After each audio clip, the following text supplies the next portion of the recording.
services, and having zero tolerance for corruption. This is the DA difference. The next broadcast will start shortly.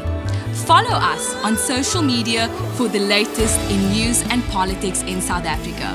Like and follow our page on Facebook. Follow us on TikTok, Instagram, and X.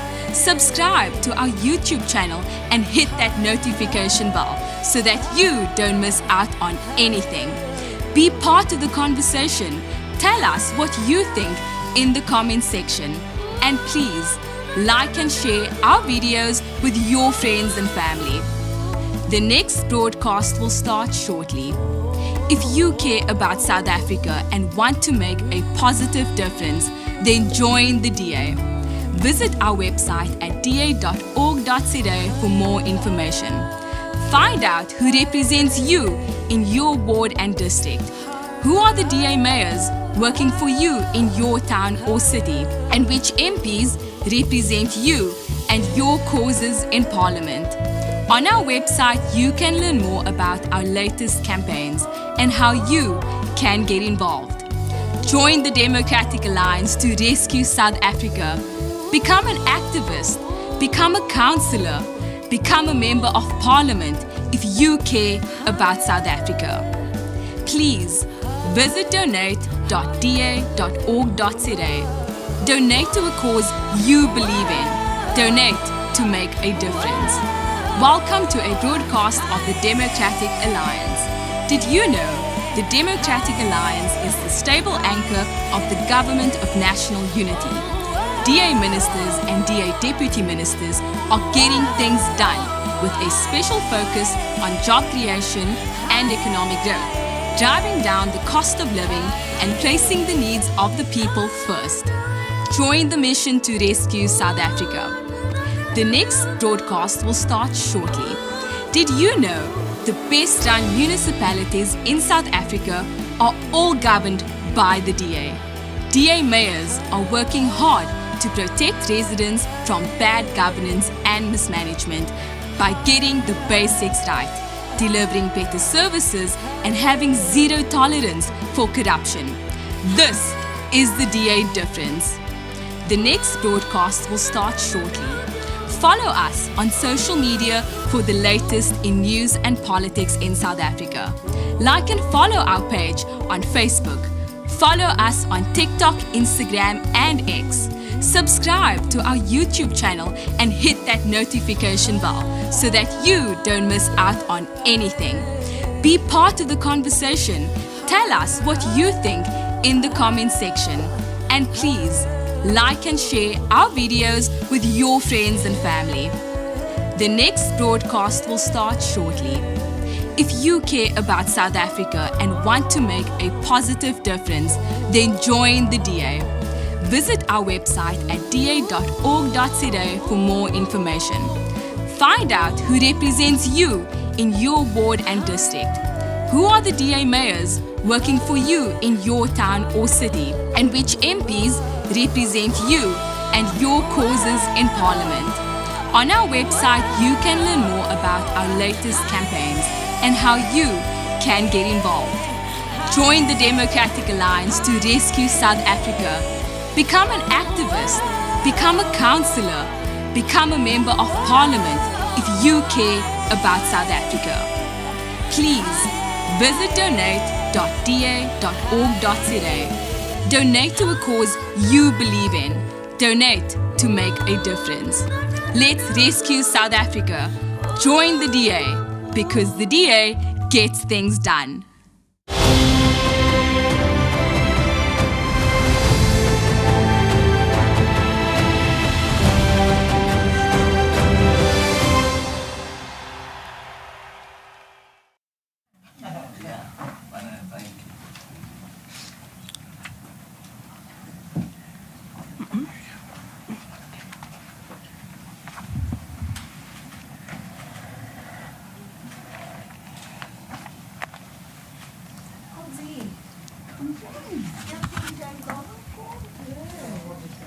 I'm still in my roasting frame. Yeah, I can see. Everybody is tiptoeing around today. Oh, she had too much fun. Roasting is my natural habitat. We love you like that, folks. Good afternoon, everybody. My name is Willie Okamp. I'm the national spokesperson for the Democratic Alliance. It's an honor for me to welcome everybody from the media that are here today, as well as everybody watching at home and in the offices at this press conference. The Democratic Alliance, when we entered this government of national unity, made it very clear that we will concentrate on two basic things. The first one is that we must grow the economy. And the second one is that we must create jobs. If you look at the unemployment figures in this country in 2005, it stood at 26%. Since then, it rose with more than 50% to an unemployment figure of 42%, where we are currently standing. And if we are going to do the same things in this government that has been done over the past 20 years, we will most certainly get the same results. The Employment Equity Amendment Act is not only unconstitutional, it is also standing firmly in the way of creating jobs. People in this country want to have a job, and they don't want anything to stand in their way to get one. It is not the job of government to create jobs. It is the job of the private sector to create jobs. It is the job of government to create an environment that is conducive for investment and conducive for the private sector to enable them to create jobs. What this Amendment Act is doing, it is placing more stringent measures again on the private sector, prohibiting them from growing and creating jobs. It is a privilege for me to now introduce the federal chairperson of Federal Council of the Democratic Alliance, Helen Zille, to address us on this matter. Thank you very much, Helen.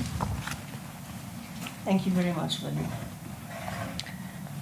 Thank you very much, Willie, and my colleagues, Michael Bags-Bagram, as we call him, and Nazli Sharif, and a very warm welcome to all of you here today. Thanks for coming in your numbers on this crucial matter. We are going to be in the North Gauteng High Court tomorrow on a crucial issue. It's an issue that we launched in our court papers more than 2 years ago. So it's not a recent thing that has emerged, for example, out of the draconian new quotas you've seen published on social media and in the newspapers. This comes a long way from the 6th Parliament, when the then Employment Equity Amendment Bill was passed, and we opposed it from the beginning, for the key reason, as Willie has explained, that it will continue to drive unemployment up, economic growth down, and make far more people unemployed and marginalized in our economy than they already are. One thing I've learned in all my years in politics is that you never judge a bill by the intention of the government. You judge the act that follows by the impact it has in the real world. And that is the critical measure. And we're not flying blind here. We've had an employment equity regime which was meant to drive employment equity for the last 25 years. And we've seen since 2008 unemployment almost double, from 5.5 million on the expanded definition to 11.1 million last year.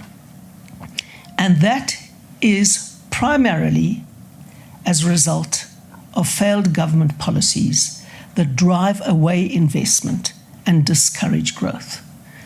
That wasn't their intention, I'm sure, but it is the effect. And we've done many surveys of potential investors who decide not to invest or who disinvest from South Africa, and they name electricity uncertainty and race laws as the primary factor that drive away investment. So we must judge things in the real world by the impact it has on more and more people driven into extreme poverty And millions of children literally are feeling the effects of that through stunting and malnutrition. That's the impact. And so are you going to continue tightening a regime that has already had that impact, or are you going to look for another strategy to empower and include marginalized people who need to get into an inclusive economy? The DA is absolutely committed to achieving that.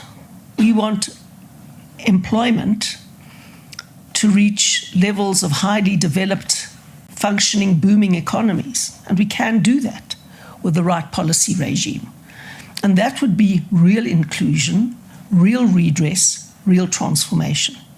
But continuing a failed system and taking precisely the elements that made it fail and make them worse is in fact doing precisely the opposite of transformation, redress, and inclusion. And that is our main problem with this act. Now, we all know that Section 9 of the Constitution is the Equality Clause. Section 9.2 is the Redress Clause. Section 9, which is the Equality Clause, forbids discrimination on a whole host of grounds. Section 9.2 says there is such a thing as fair discrimination to redress the legacy of the past. But that is not a blunt instrument. Any discrimination that is deemed to be fair has to be proved to be fair. You can't just do anything in the name of redress and claim it is fair discrimination. There's a benchmark that has to be reached to qualify as fair discrimination under Section 9.2. And this Act fails that benchmark test 100%, we believe. And that is the primary constitutional argument that we will be making in court. We have a technical argument as well, which is that this Act should have been tagged under Section 76 of the Constitution because it has such a profound impact on many of the provinces. Now, as you will all know, when a bill that is before Parliament is going to impact provinces, it has to go through the process defined in Section 76 of the Constitution. And that is a different process from a bill that doesn't particularly impact the provinces, which then goes through a Section 75 process.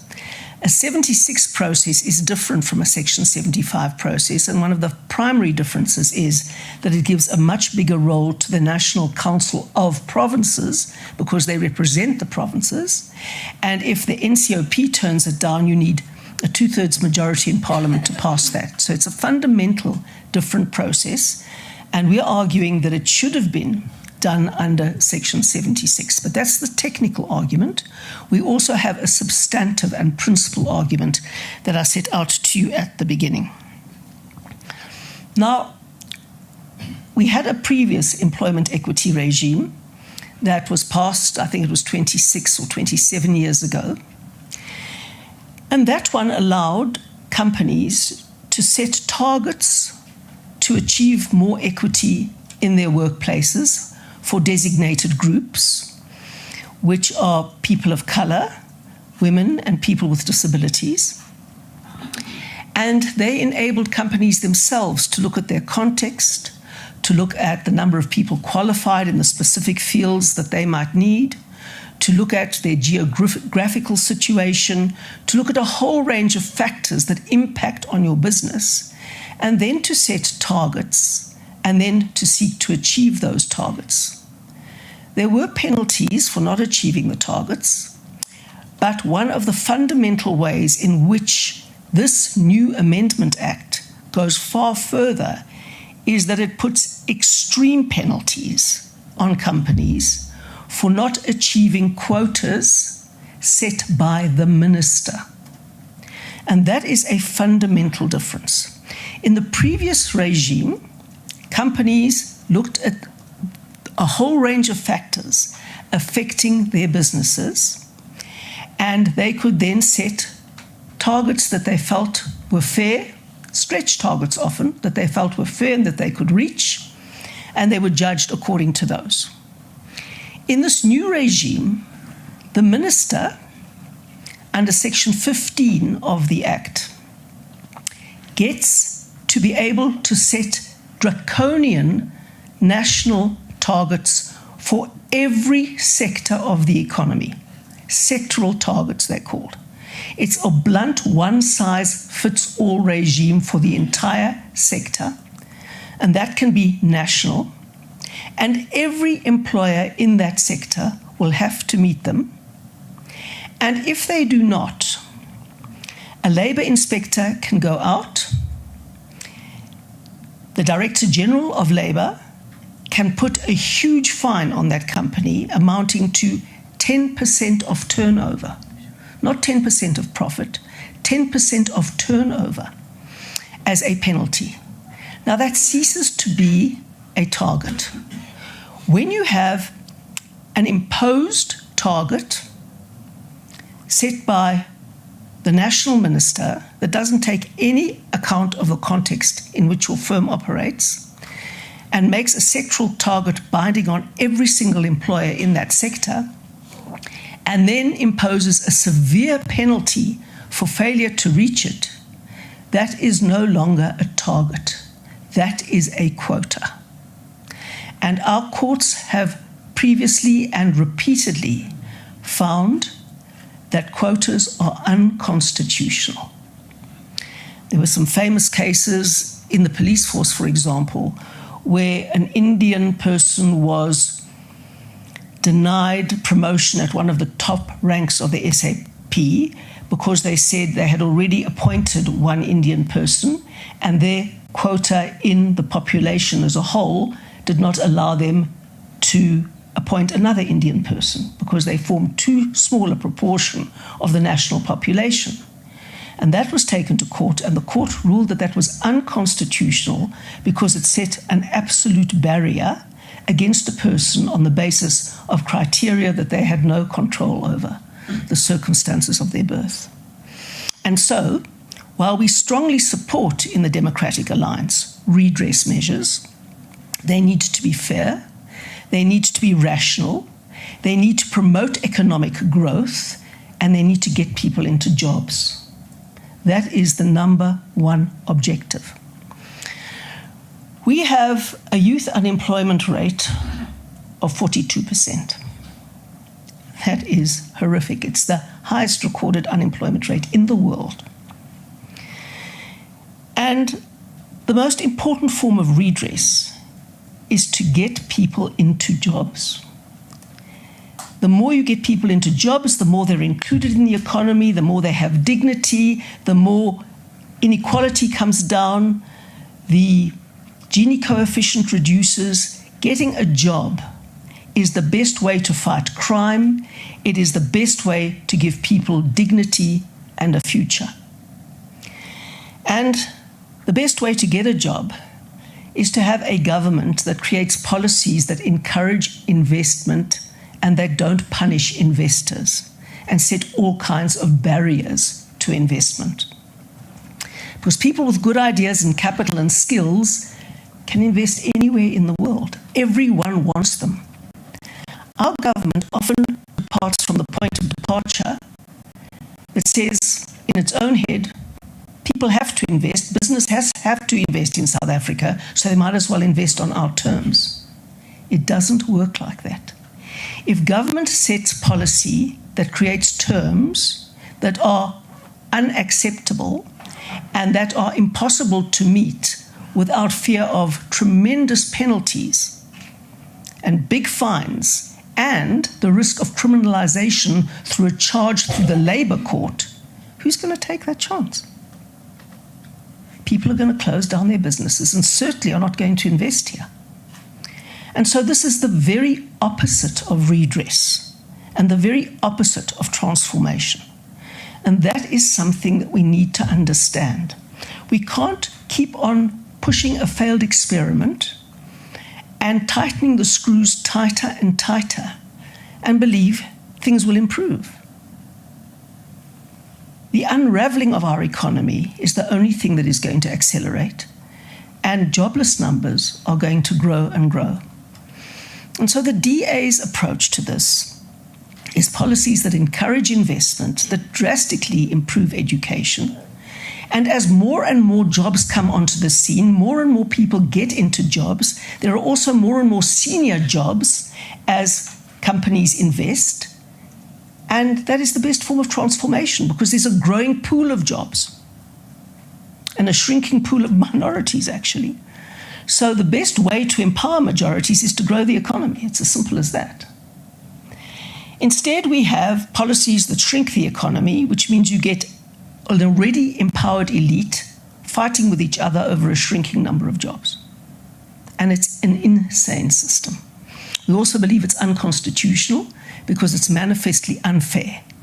And when you discriminate to achieve redress, which we support in specific circumstances, we do not believe that this act meets that benchmark. It is specifically going to discriminate against particular categories of people. One thinks of Indians in KwaZulu-Natal and coloured people in the Western Cape, for example.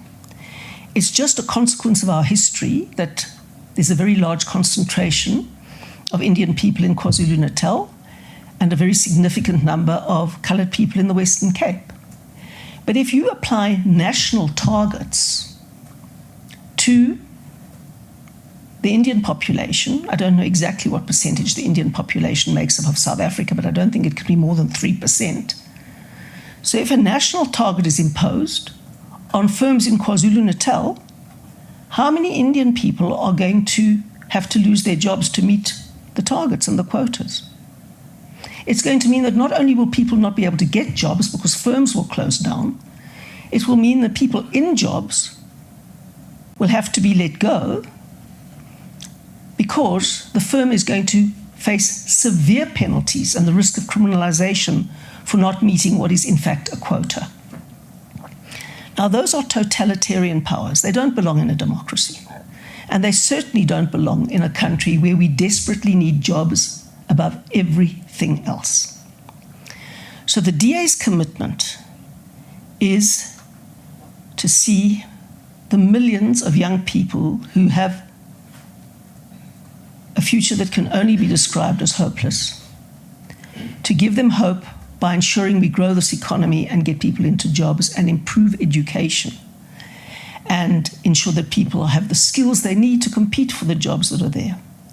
And that we don't have a country that continues to define everybody according to their race and their other biological attributes that they had no control over, and make sure that everyone understands that their ability, their opportunity, and their work ethic is what is going to get them to the top, not their race and not their political connections. Our Constitution promises us the goal of a non-racial, democratic, and just society. And when we see measures that are taking us in the opposite direction, the DA has to call halt. Of course, the ANC is going to say things to us, for example, like, you are anti-transformation. In fact, every one of the DA's policies drives the real transformation, which will happen through economic growth and more jobs for more and more people. That is real transformation. The only people who are significantly anti-transformation is people who take failed policies that have doubled the unemployment rate since 2008 and turn the screws tighter on those failed policies. And that is why we are going to court. We are committed to a non-racial, inclusive, democratic South Africa. All of us have worked as hard as we can to achieve that. Our support is growing because of that, and we're not going to stop now. Thank you very much.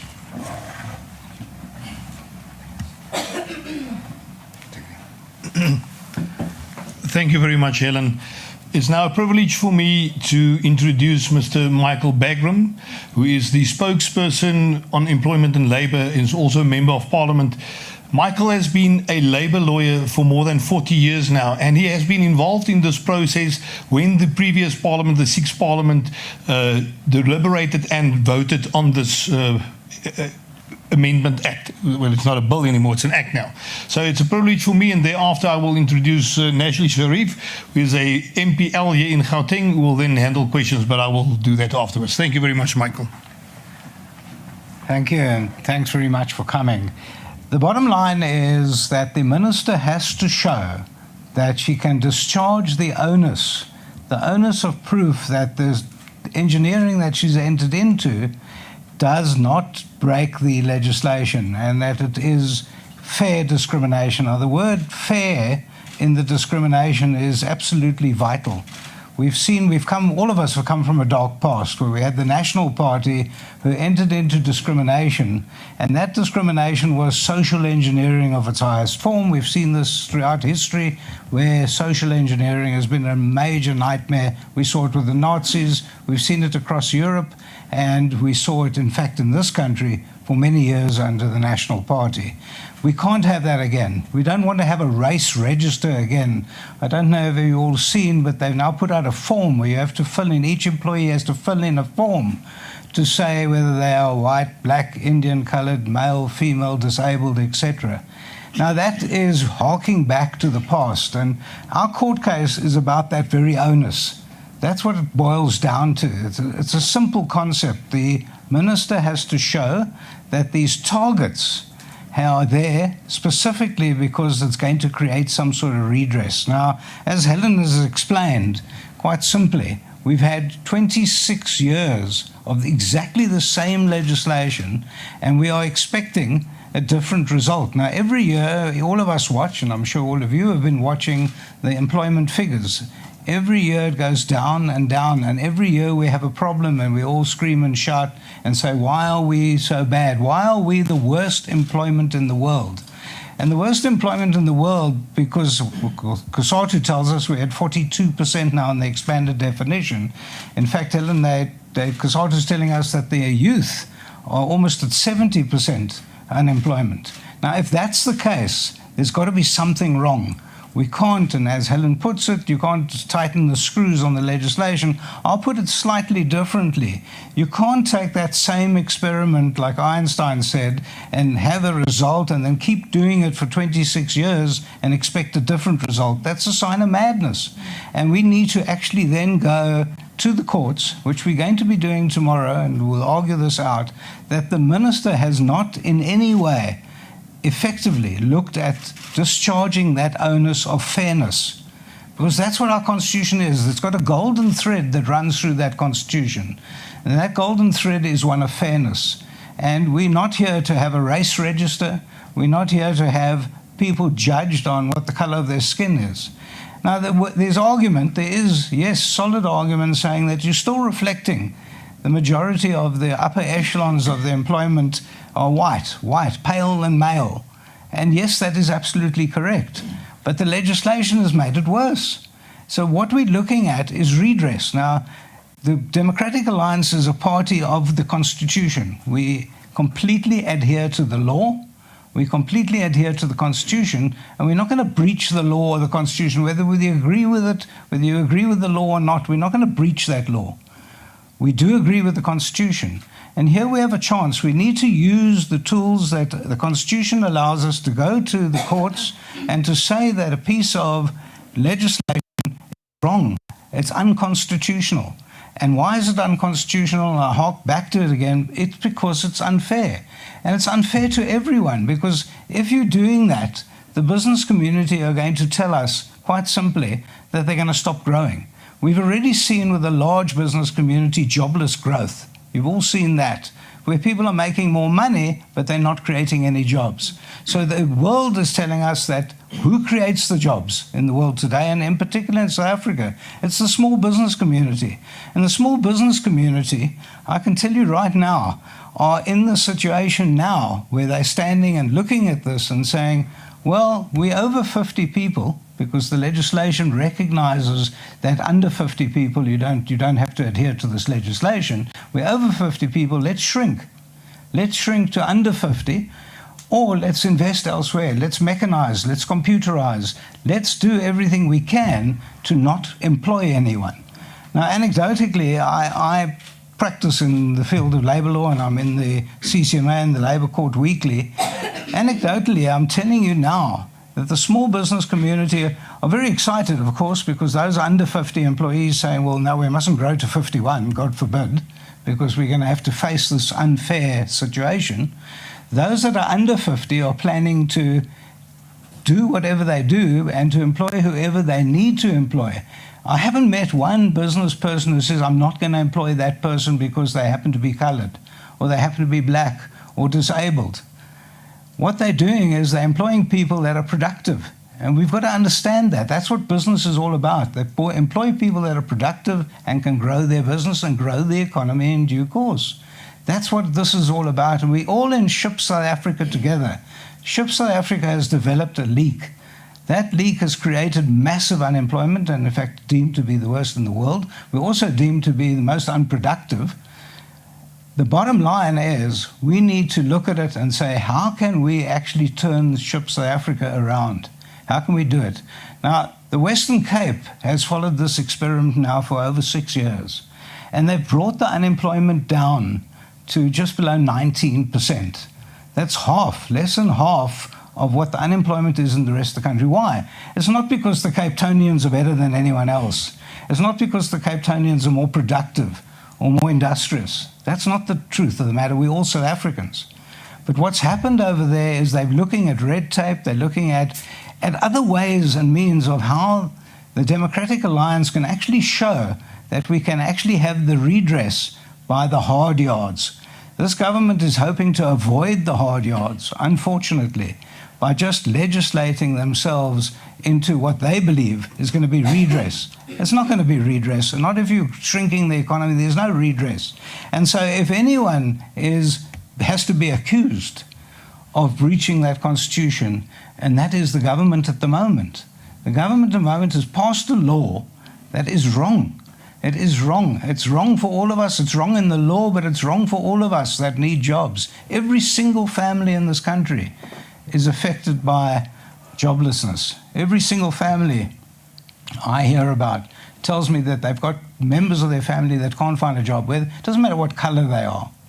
And I'm hoping at the end of the day, we don't have to bring in a race register through this legislation, because that's what it is. When we all have to fill in a form, all of us have to fill in a form, we're all employed, and that form will tell you what you are. And what happens if Michael Bagram decides that I'm female and black? Who's going to challenge me? Who's going to say I'm not? What you're trying to do is you're trying to make liars out of South Africans, and it's wrong altogether. So thank you. I'm hoping at the end of the day that everyone sees that what we're trying to do at the Democratic Alliance is actually build the country to ensure that the redress comes, because as soon as the economy grows, we'll see that it does happen, and it does happen that we have redress everywhere. I haven't met anyone, and I want to end off on this, I haven't met anyone in the last 20 years, because I go to the CCMA, call it twice a week. People come to me, I represent employees. They come to me and they ask for representation. There is law now that says that if you've been discriminated against because you happen to be black, female, disabled, and that you weren't able to get your job because of that. I've had in that last 20 years 2 cases.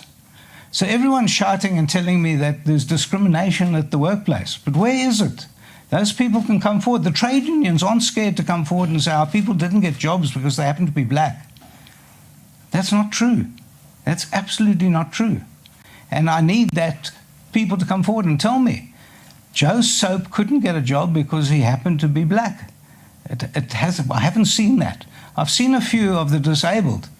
Just another thing I must tell you, and it's a strange concept, but we know that part of the community, part of the ought to be working community should be 6% disabled. Our government, under our previous minister, Thulas Nkezi, set a figure of 3% with working within government of the disabled community. They never reached 1%. Are they somehow not wanting the redress? What's government doing? And of course, the truth of the matter is, they were trying to get people into the economy and especially into government jobs, but they could never reach 1%. Now they've set a figure of 3% again to come. I think it's actually higher. They've set it at 4%. But themselves cannot do that. It's an idiosyncrasy. It's not really. What it is government is trying their desperation to employ as many people to create their own redress, but they're not getting there. And why? It's because, unfortunately, the economy is shrinking. So thank you for listening to me. Thank you very much, Michael. I will now introduce Najli Sharif. I would just like to ask that the questions must be with regards to this topic and the court case. Any questions on other topics we can handle afterwards in one-on-one. So let's just stick to this for now. Najli, thank you very much. Thank you so much, Philly, and good afternoon, everybody. I will be handling the question-answer session. So I'm going to start on my right, and then I'll move to my left. I'll take it 3 questions at a time.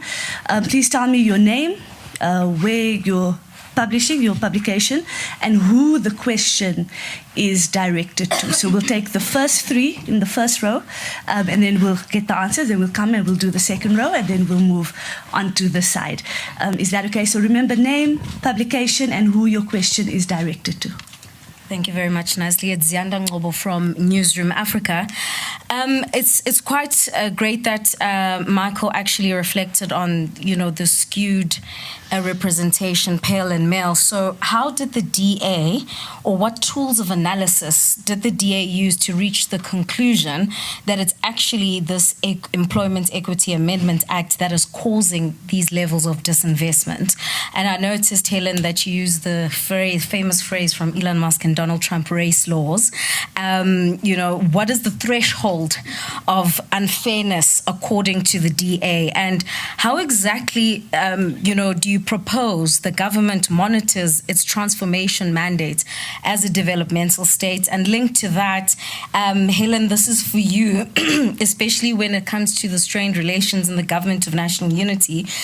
You've consistently been accused of being anti-transformation because, in essence, how do you undo a crime against humanity, which was a legislated law to subjugate a particular racial group or groupings, if you don't legislate again to undo that?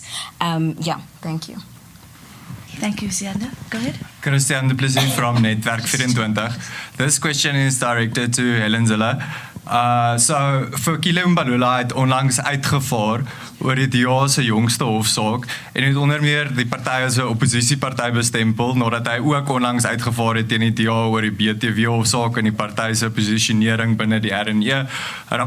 President Ramaphosa het ook onlangs gesê die DA moet verduidelik wat sy wrok is teen transformasie.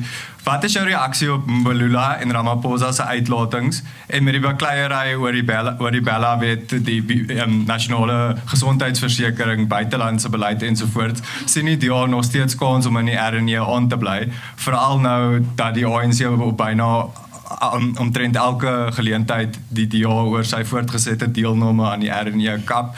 And then you also said that this court case is from 2 years ago when die wysigingswet toe hy nou ingedien is. So I just want to know exactly why is this case only being heard now? When did the DA actually file the court papers? As I understand it was last week, just to give clarity on where the run-up to this case.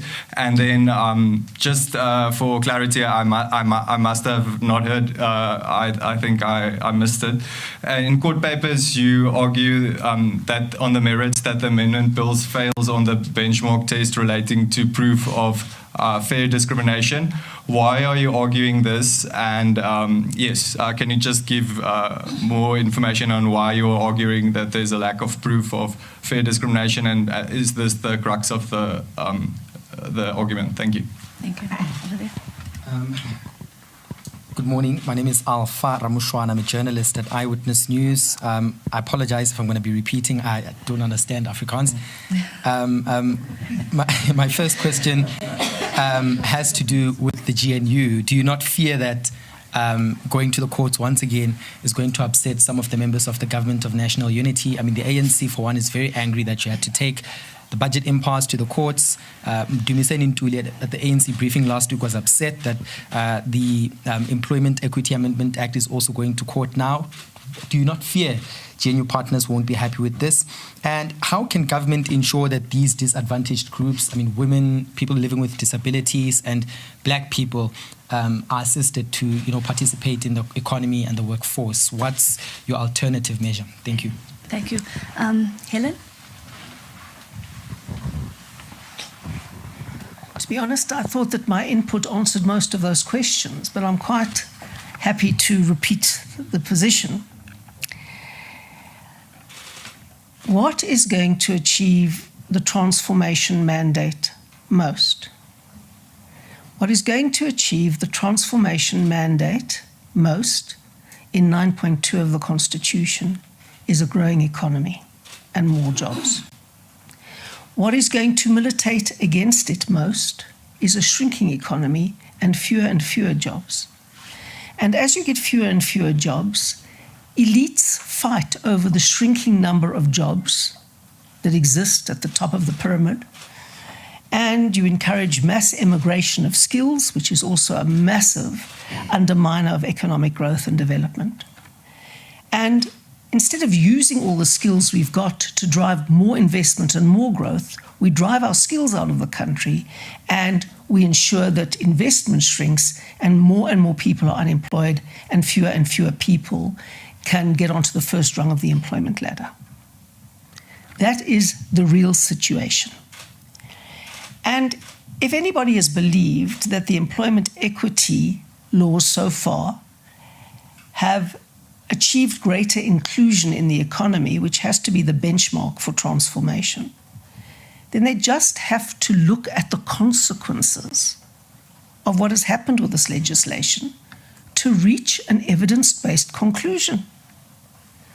Some ideological objective may exist in somebody's head, but even if the consequences are unintended, when you see what those consequences are, you adjust your strategy. That's what rational people do.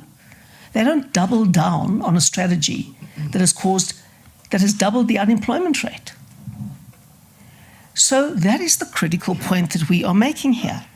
And if you simply want to look at people at the very top of the economy, that obviously takes time. That's a process of development and takes time.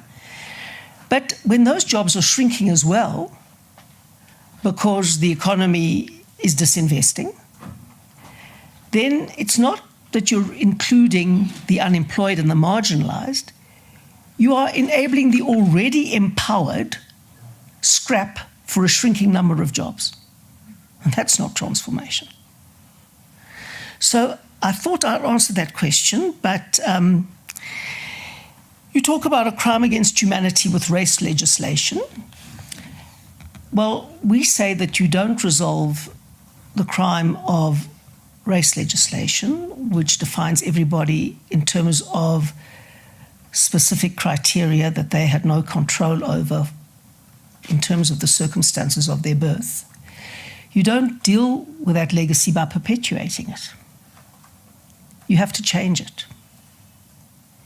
So that's the answer to that question. And then also, how do we know that these race laws are a big barrier to investment? Well, look at the surveys that have been done of employers and what their barriers are to investment.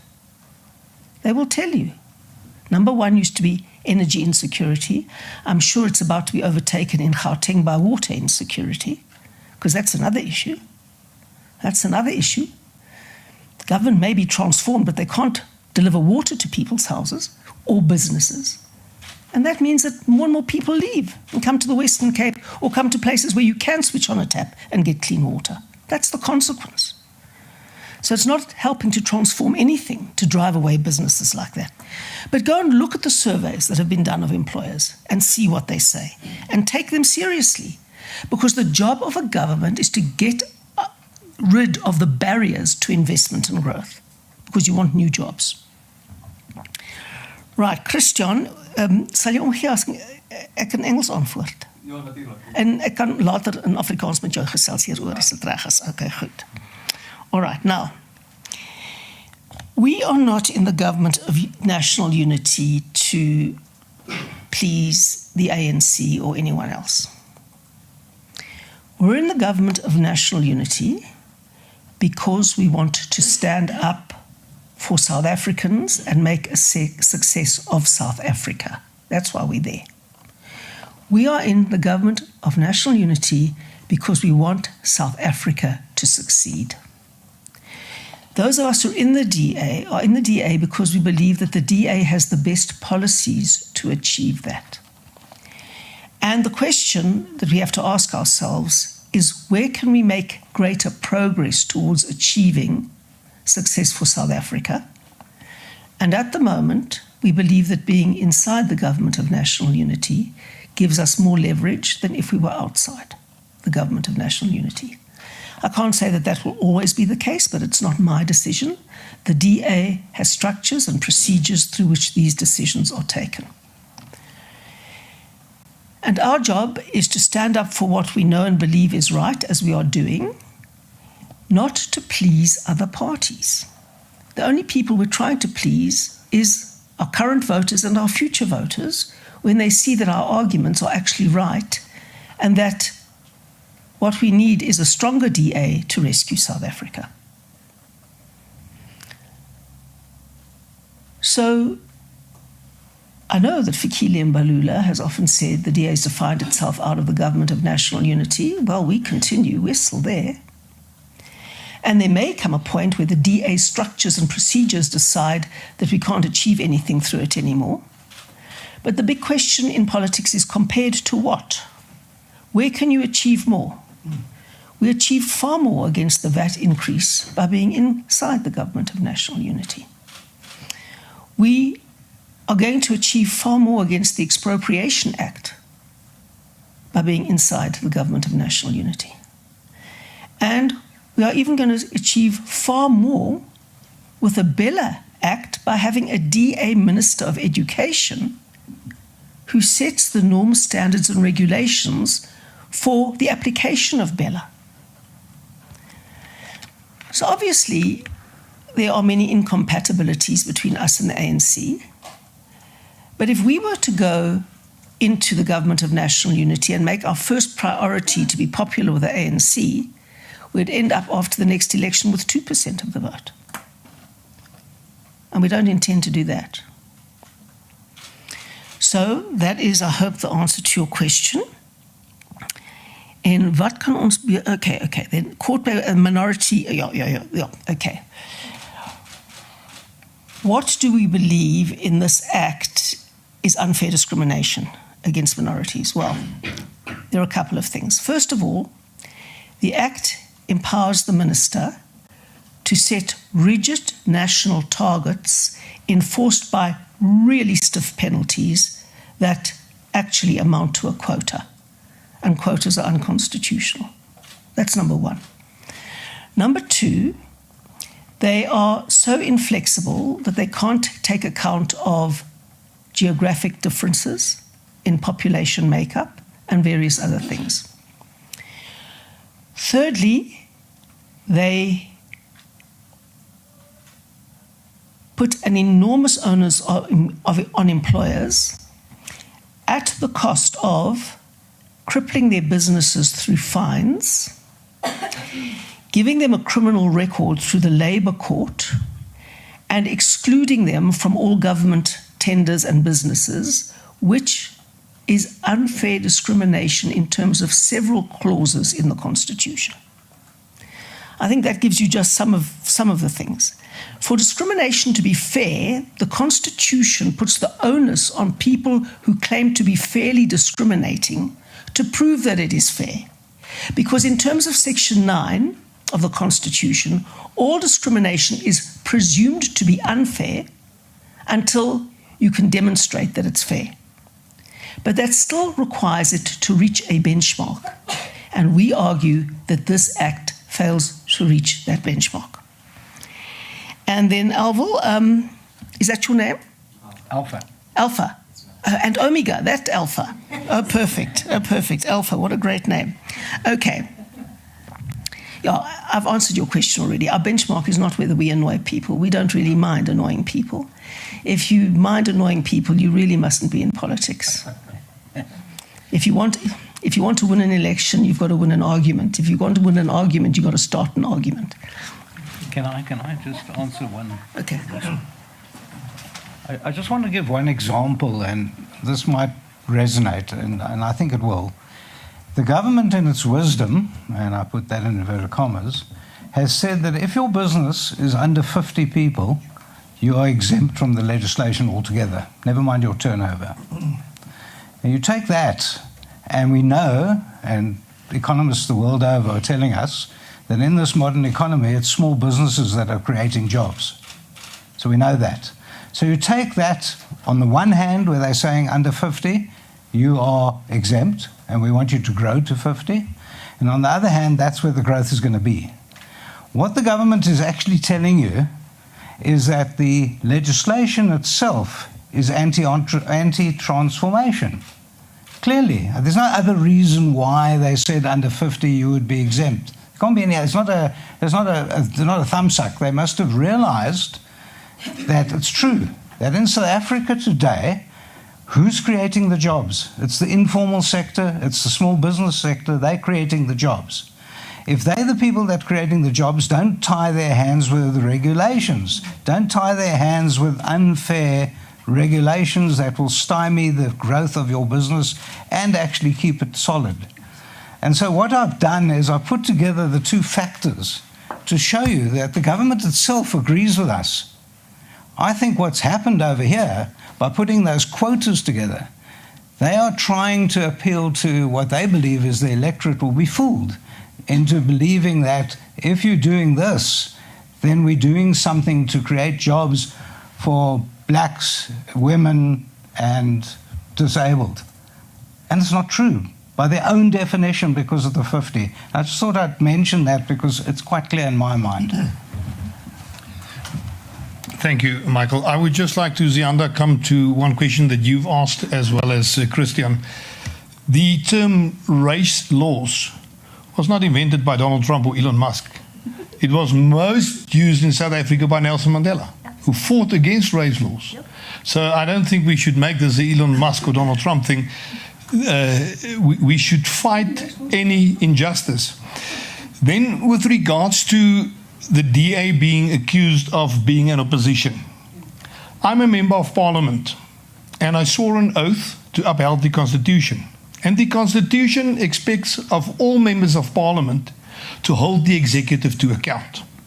Now, for many years, 30 years, when the ANC governed alone, they saw members of Parliament as a rubber stamp for the decisions that the executive took. The game is not the same anymore. We are now in a government of national unity, where myself as a member of Parliament, Michael Bagram, the other colleagues of us that are here, will uphold that oath that we took, and we will keep the executive to account. And anybody that sees that as being an opposition to government is making a mistake. And I would really want to tell South Africans that the mere fact that the Democratic Alliance now is also in government even makes that responsibility greater. Because we've got ministers from the Democratic Alliance, which we must also now have to hold to account. And we are, and we will continue to do that. So people must not see us as being in opposition when we are upholding the oath that we took when we became members of Parliament. Thank you very much. Thanks. 100%. We'll start there, 1, 2, and then we'll go 3. Yeah, and we'll come back in the next round. Yeah. Thank you very much. My name's Feriel Hafaji from the Daily Maverick. I wondered if the DA would acknowledge that as far as black economic empowerment goes, employment equity has been the most successful part of that policy and has probably been a factor in the creation of 10 to 20 million black middle class people who for the longest time were the engine beneath the growth and job creation that our economy did see, and that in fact it was the years of state capture which undermined the growth and employment trajectory which had been a key part of our country for many years. The second question is, could you explain the Section 76 tagging just in simple ways so we understand? And did you sit down with Minister Meth and explain your differences of opinion on this piece of law, given that you are in a government of national unity together, perhaps over coffee or in the clearinghouse or in any other ways that are open to you? Thank you very much. Thank you. Some Kalamasero from the SABC. My question is directed to Helen Ziller. And it takes from my colleague Ferriel. On the issue of noting that this case is from the 6th Parliament, has it featured in any of the negotiations and deliberations you've had with the ANC in the recent chats or discussions or talks that you are having in recent times? And noting what the President of the ANC and President of the country said in Middleburg and Mpumalanga, that you as the Democratic Alliance would have to come to him and explain what is wrong with this employment equity. Have you taken up that particular option on a peer-to-peer basis of DA leader John Steenhuisen and President Ramaphosa discussing some of the policy discrepancies and disagreements that are there between the two political formations? Then lastly, on the issue of the substance of this particular case, noting that racial quotas are unconstitutional within the country, can you just explain the issue taken from Ferriel of bringing up Section 76 of this particular constitution and growing the economy? How do you grow an economy without offending investors, and noting that you have to bring in the issue of the imbalances of the past? How do you bring that up without chasing away investors? Thank you. Thank you, Samkele. Let's move to the side of the room. Hello. Hello. Peyton from Reuters. I have a question for Michael. I'm wondering if you could explain this penalties of up to 10% of turnover. I couldn't find where that was in the law. If you could just explain clearly where that number is coming from, because my granted limited understanding of BEE law in the past was that companies might forfeit government contracts but would not actually be hit with fines if they're non-compliant. So if you could explain that part and what's new. Can I just see how many other questions there are? So 2 more questions. Yes, let's just take it and then we can come back if there's any follow-up questions, yeah? Hi, Sianda Mteto from Reuters. Sianda. Yes, Sianda. So, yeah, there's only 2 left. No. Let's do 3 and then come back. Okay, we'll do these 3 and then we'll come back to the 2 of you, yeah? Cool. Michael, do you want to go first?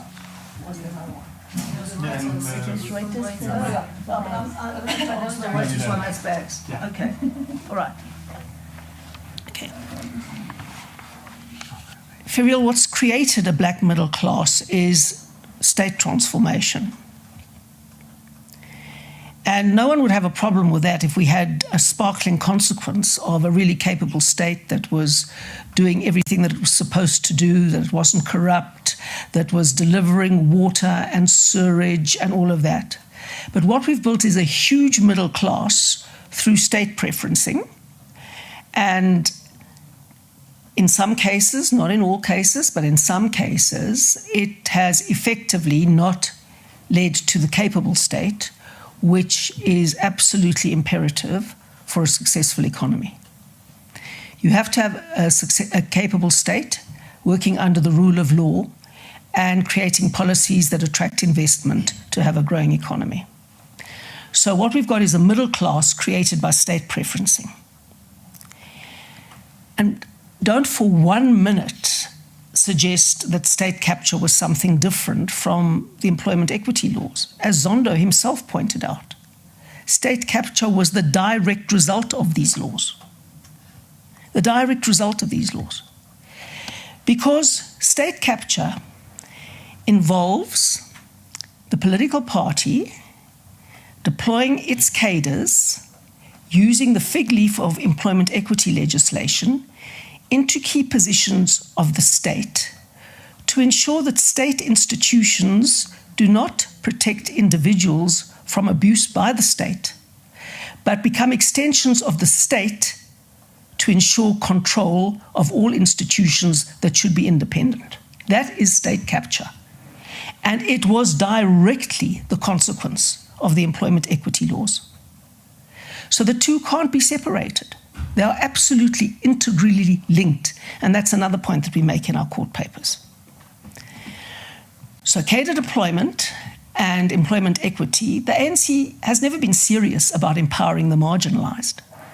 They've been serious about putting their cadres into critical positions to capture the state, to turn the state into an instrument of ANC control rather than empowerment and protection of individuals under the Constitution. That's what they've done.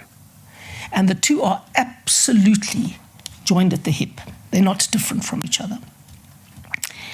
Some Kelo, look, let me put this as politely as I can, because I don't want to, I don't mind starting an argument on a matter of principle, but I don't like starting arguments on matters that don't have to have an argument. I think out of the last 7 meeting appointments that I've had with my counterpart in the ANC, Fikile Mbalula, he's rocked up to 2. And he was massively late. In one case, 1.5 hours late, and the other case, 45 minutes late. So I'm just telling you very bluntly that we would love to have more meetings. We would love to have more meetings. We would love to have a meeting every single month with our counterparts to talk these kinds of things through. And if your question has enabled me to ask for more meetings, well, that's great. I would like to meet, Fikile Mbalula and I have undertaken to meet each other on a specific day every month, which is going to be coming up soon, and I wait in great anticipation for whether that meeting will actually take place. Right, the clearinghouse mechanism is frankly a waste of time. It just doesn't work at all. Everybody acknowledges that. What we need is a mechanism in the Government of National Unity to implement Clause 19, clauses 18 and 19. And we need that mechanism. We don't need to renegotiate the rules of the game or anything. What we need is mechanisms that implement the statement of intent. That's what we need. And the clearinghouse mechanism certainly does not do that.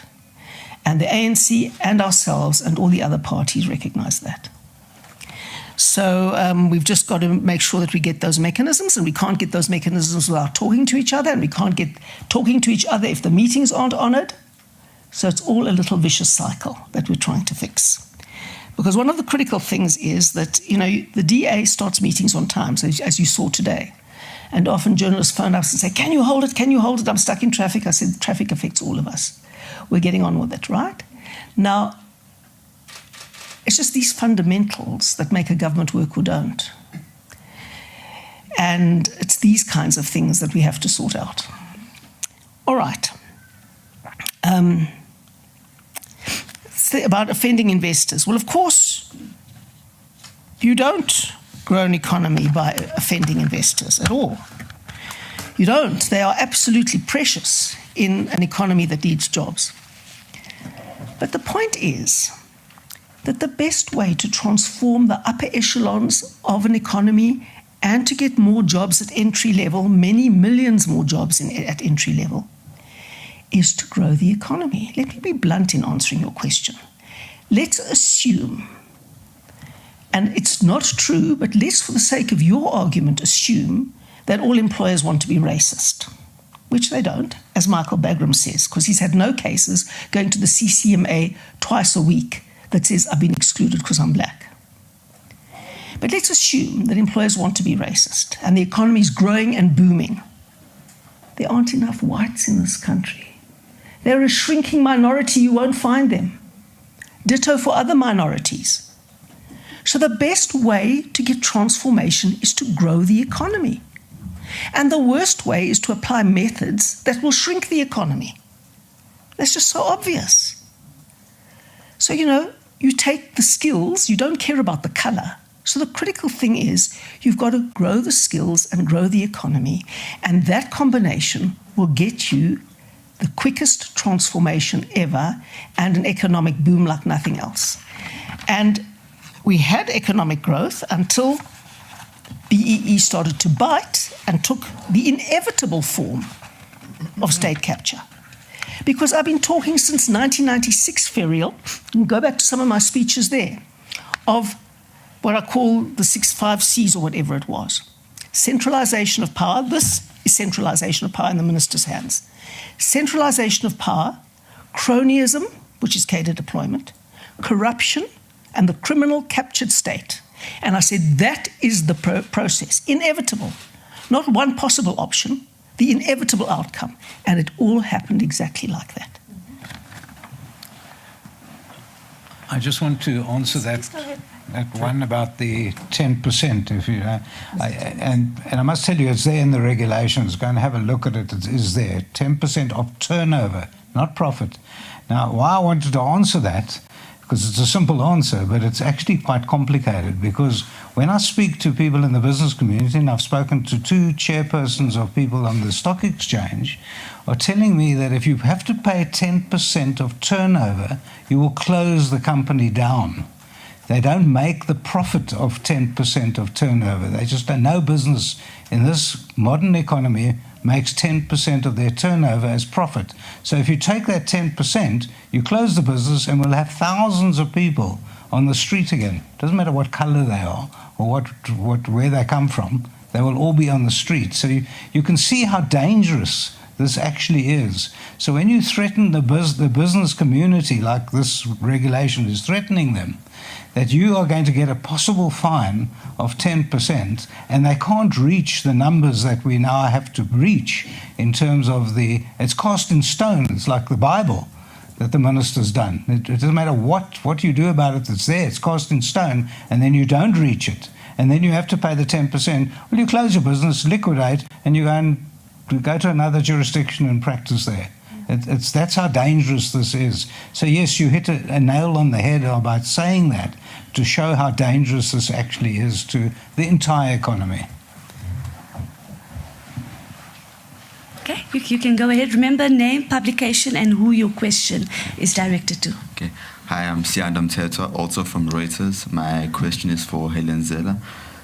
So in the private sector, white people occupy 66% of top management level posts.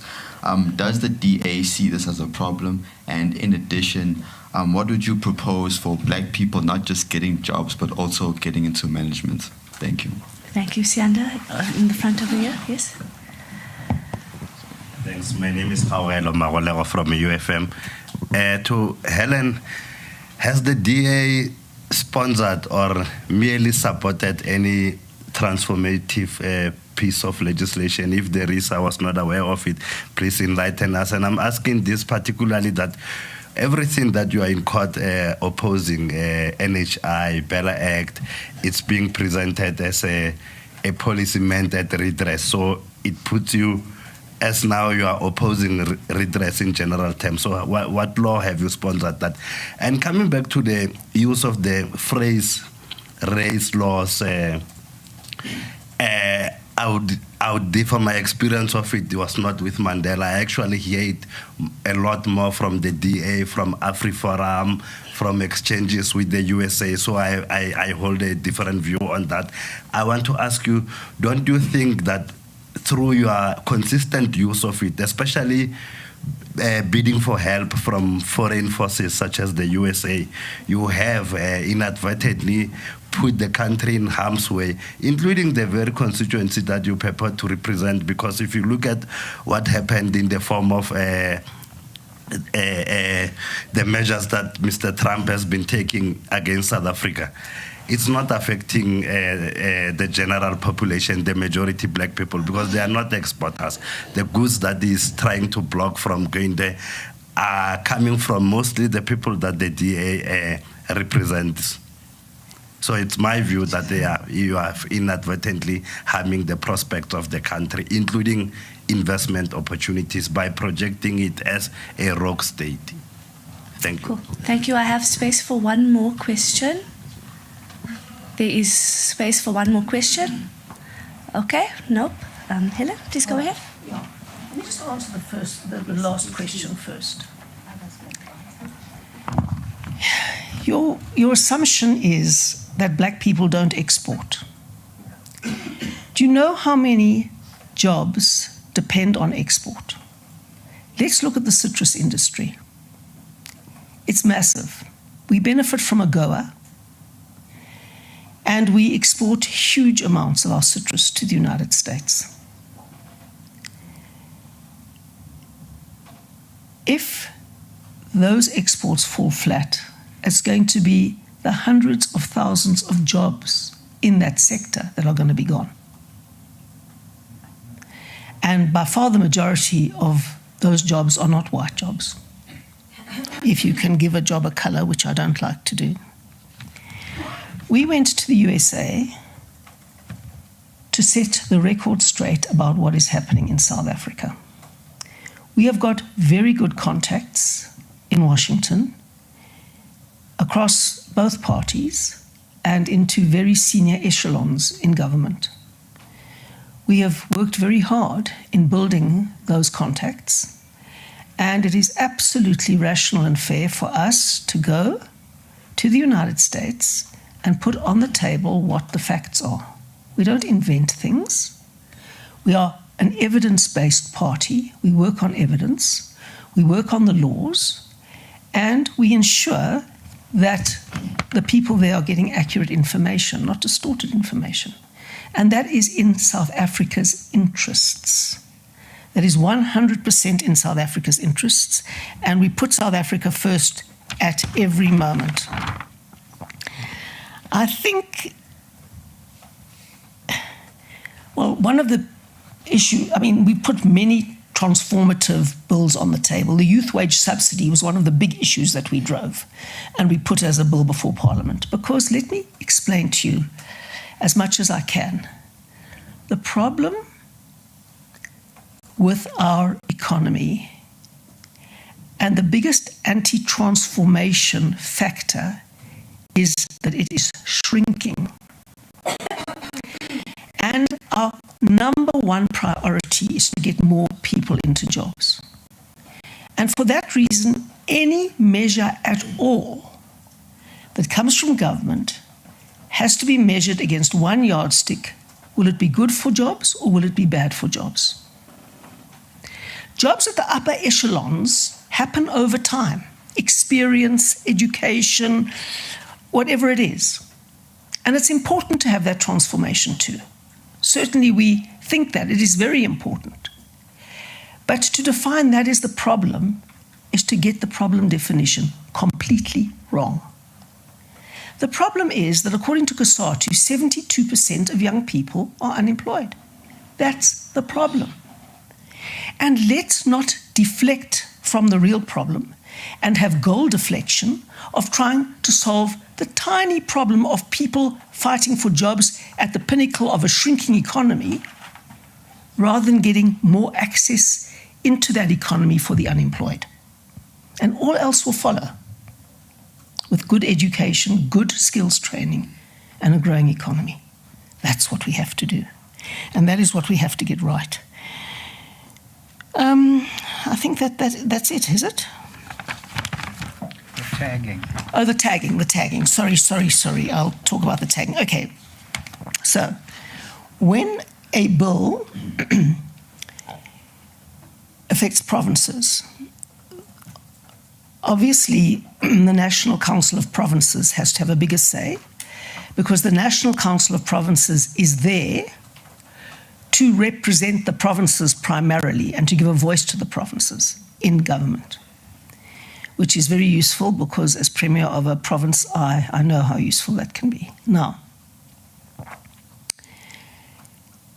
when a bill goes through the National Assembly and is passed by a simple majority, when it goes to the NCOP, and if it's tagged Section 76, then each province has one vote, which is a very important thing, because that equalizes provinces. You know that provinces have different representation in the NCOP depending on the compositions of their legislatures, but with a Section 76 bill, every single province has one vote. And if 5 provinces reject a bill, a 76 bill, or 5 have to accept one, but if 5 reject one, then that bill has to go back to the National Assembly, and it cannot pass unless it gets a 2/3 majority. Now that gives provinces a lot more power than they have with a Section 75 bill, because when a Section 75 bill goes to the NCOP, then every delegate in the NCOP gets to vote. It's not one vote per province.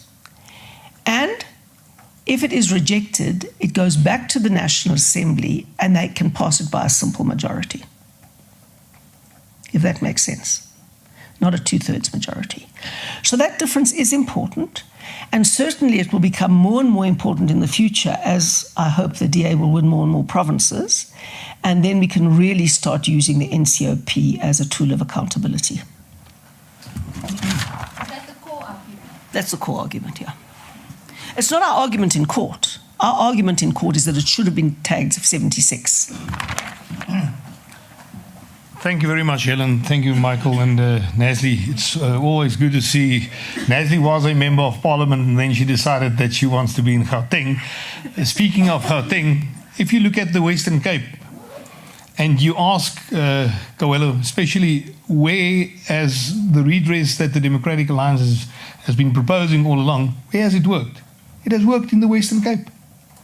The Western Cape has got by far the lowest unemployment rate than any of the provinces in this country, where job creation is done by the private sector due to the fact that the Western Cape government enable them to get this thriving economy that's conducive for investments. People want to come there because things are done right, and that is what we are trying to do throughout the rest of South Africa. I want to thank everybody from the media that's been here today, everybody online that watched this. I can promise you one thing, and it is that this Democratic Alliance will not stop to fight for the rights of each and every South African. We will not stop until there's a job in every home. We must work hard towards that. Thank you very much. Thank you.